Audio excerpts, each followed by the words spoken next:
Hi everyone, welcome to A Godly Home. I hope everybody had a good weekend. I know that we did. We went to a family Christmas party and we had a Bible study at the Christmas party and we had a trash to treasure Yankee swap. That was a lot of fun. And today it's snowing here, and I've been to the post office and mailed out a bunch of Christmas packages. It is the Christmas season, and things are super busy. And speaking of the Christmas season, it's a great time to figure out how we can save some money at the grocery store so it gives us more money for the things we want to do through the Christmas season and even the Christmas food that we want to be able to have. So today's video is my top 10 tips for saving money at the grocery store. This topic was suggested by the same person who suggested my top 10 budgeting tips. And you guys really enjoyed that video, and hopefully you'll enjoy this one just as much. So my first tip is to make sure you sign up for your grocery store rewards program. And I have saved $200 this year just through the rewards. That's a lot of money. Digital coupons, if your store offers digital coupons, go ahead before you go to the store and click every one of those that you think that you might use, because if you're not familiar with the way the digital coupons work, is when you put your telephone number in at the cash register, just like you would for the rewards program, your digital coupons will come right off when your items are rung up automatically. So the reason why I say to click on all of them that you think that you might use is because, like, we've been having shortages at our store since 2020. So let's say I go in and I'm going to get some crackers, and I plan on buying the store brand, but they're sold out, so I substitute for another brand. That happens to me all the time. So if I know I'm getting crackers and I click every coupon that applies to that, then if I end up switching brands at the last minute, maybe I might still have a coupon for it. Okay, your sale flyer. That is like your best friend. And you can get the printed sale flyer when you go through the door of your grocery store, but you also sometimes might get it in your mailbox. But you can look at it online through your store's website before you go to the store, and that's what I like to do. And what's nice about that is you can also look at the ones for the surrounding stores and kind of get an idea of which store would be the cheapest for you to shop at that week. For me, I only have one regular grocery store and a market, so I pretty much know where I'm going to shop. Your sale flyer can help you a lot if you're not tempted to impulse buy because something's on sale you don't normally use. But, let's say pot roast is on sale. You can kind of plan on eating that for a few days and kind of figure out what you want to buy at the grocery store based on what's on sale. So, if pot roast hit $3.99 a pound, which is the price that I like to buy it at, then I would automatically know, okay, I want pot roast, potatoes and carrots for a meal, and then I want pot roast and gravy over egg noodles with some frozen corn on the side the next day. And then I'll still have a little pot roast left, and I can make a beef stew. So I make sure I have those items either already at home or on my list. And that is how the sale flyer helps me the most.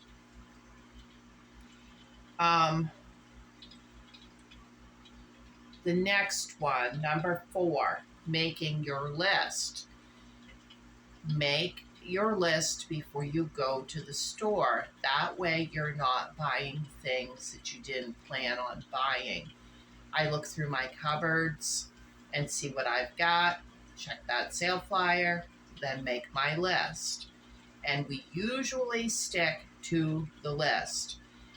If my husband goes in, he might throw 1 or 2 extra items in, but it still isn't all that bad because we have that list and we know what we're going after.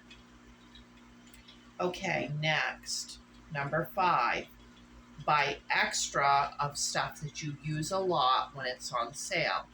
Now, those sales go on a rotation and they come around faster than what you think. So you don't need to like stockpile a ton of stuff when it's on sale, but you'll kind of get a feel when you start doing this for about how much you need to not run out before the sale comes back around. So like with the pot roast, let's say I buy 2 because I don't know how many I'm going to need and I run short before the sale comes around again. The next time I would try 3 until I get a feel for how many of these things I use before the sale comes back around. Now, if you are on a very strict grocery budget, then it is very hard to be able to buy extra when it's on sale. I just couldn't have done that before. I had just enough money many years ago to get the basics of what we needed for 1 week. And if you're in that position, don't worry about getting the extra because you can eat something totally different the next week when it comes on sale. So that part kind of depends on where you're at in life. But the idea is you really want to make sure you're not paying full price for things most of the time. Okay, next. Number 6, stick with multi-use ingredients. This will save you so much money. I always did that. I never went and bought a special item for a recipe. I just cooked with what I had, and if I didn't have something, I substituted reasonably with something else.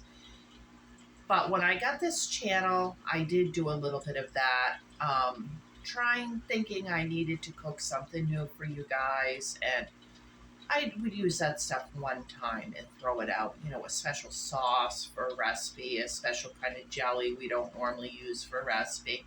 That stuff adds up so fast when you start buying special ingredients for a special recipe. Stick to items that you can use many ways, even with like pizza sauce, spaghetti sauce, tomato sauce. Like, you don't need that many varieties. You know, you can season up tomato sauce and use it for pizza sauce. You can season up, use it for spaghetti, and then you still can have some on hand that you're going to use plain for sloppy joes or something like that. So multi-use ingredients are always going to be your cheapest. They are so flexible, and just don't get into a lot of that. I need a special item for this recipe. Pick a different recipe. Next, let's see. Number 7, don't go to the store hungry. I know people always say that, and I know that might seem really crazy for people that are like 5 minutes from the store. But like for me, it's a 30-minute drive to the store. I'm going to run a bunch of errands while I'm in town. And a 30-minute drive home, I'm probably going to be out 3-4 hours. And if I get hungry, I am going to be tempted to go through the drive-thru someplace thinking I'm too hungry to wait till I get home.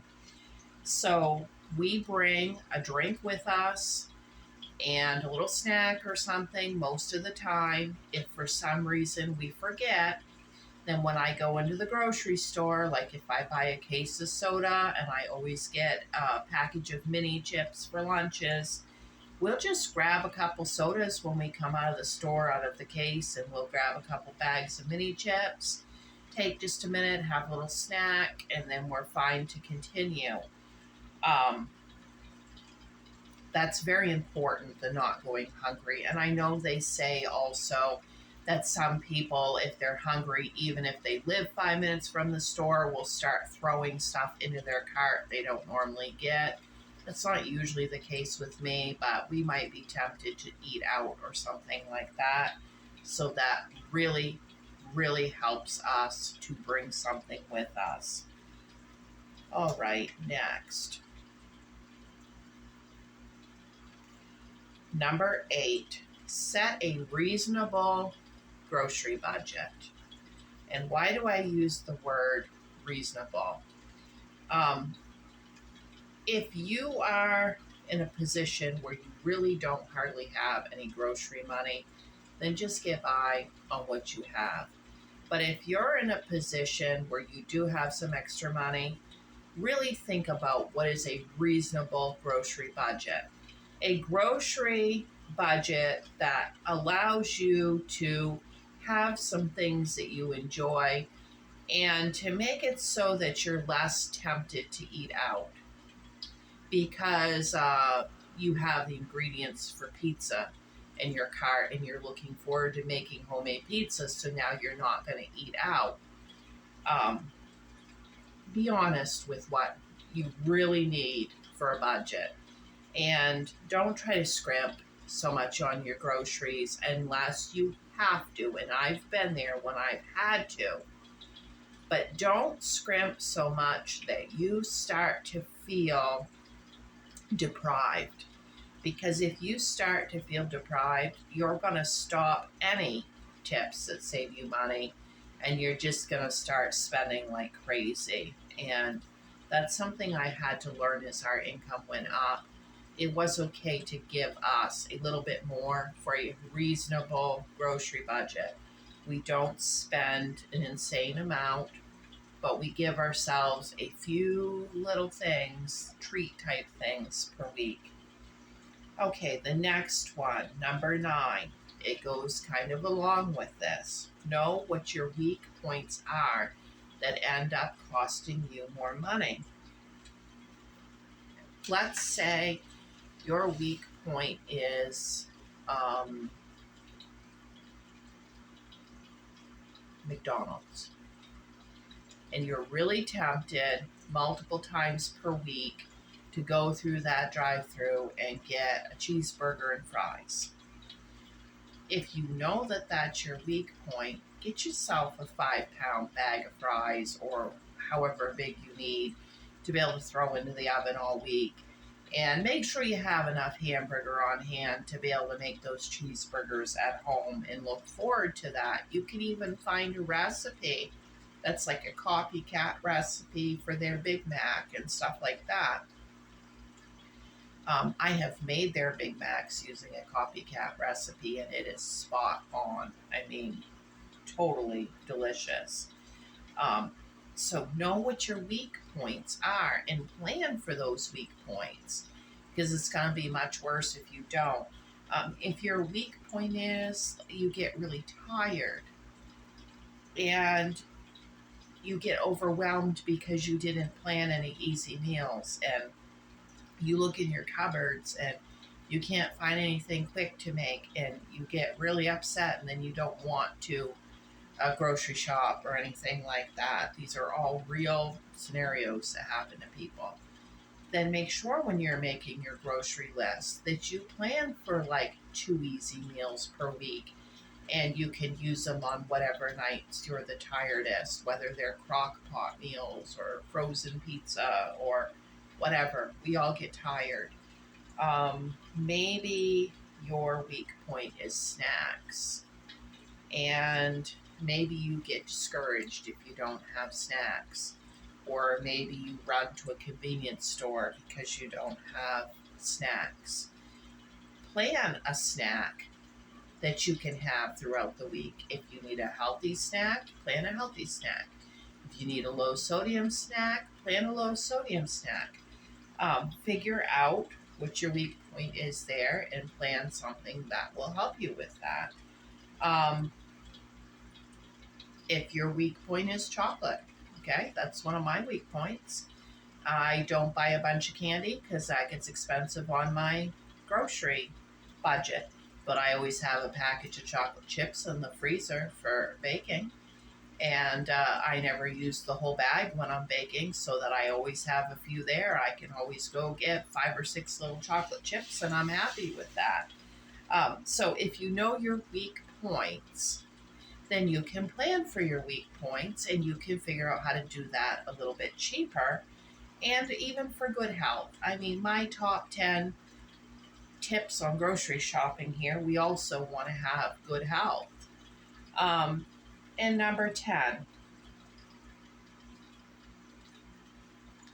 don't buy too much stuff that can spoil. Like, we're a family of 3. Honestly, one package of fresh fruit, a package of lettuce, 1 cucumber, most weeks is all we're going to use. I always have frozen vegetables. I always have canned vegetables. I always have frozen peppers, stuff like that. So if I get too much fresh stuff and we have a busy week and we don't use it, it goes into the trash. And that adds up really quick when you start throwing away fresh produce, or even if you overbuy on meat and don't get that in the freezer. I've seen one of my family members do this, and then it's all brown in the fridge and they just chuck the whole package in the trash. Don't buy too much things that can be spoiled before you get to them. We're not perfect. Let's say you go to the deli and you get a pound of sandwich meat and you realize consistently you're throwing half of your sandwich meat out. Well, get a half a pound next time. Make an adjustment. Fresh milk. Let's say you're buying a gallon, but you're consistently dumping half down the drain. Buy 2 gallons. 2 quarts, I mean, not 2 gallons. Buy 2 quarts. Adjust. When you consistently see stuff's getting wasted, adjust. And throughout the years, I've had to adjust differently for different phases of life. At one point, we drank a gallon of milk a week. Now we're drinking 2 gallons of milk a week. We just adjust as we see things getting wasted. Okay, I hope that helps everybody. It's a lot of information.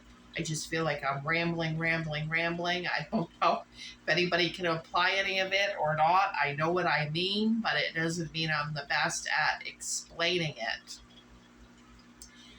Okay, next week I am going to be doing another frugal topic video, and it's going to be on Christmas cookies and saving money on holiday baking. And it's part of a collaboration with City Girl Homestead. So you guys can be looking forward to that. And because I know you guys love the frugal topics. And again, leave me a comment on what you think of this. And if you have a frugal topic that you want me to cover, because I really will not be covering the frugal topics unless you guys request them. Other than that, I live frugally every day, and you'll just kind of see that I'm constantly doing frugal things. Okay, everyone, thank you so much for watching this video, and don't forget to like and subscribe. Bye!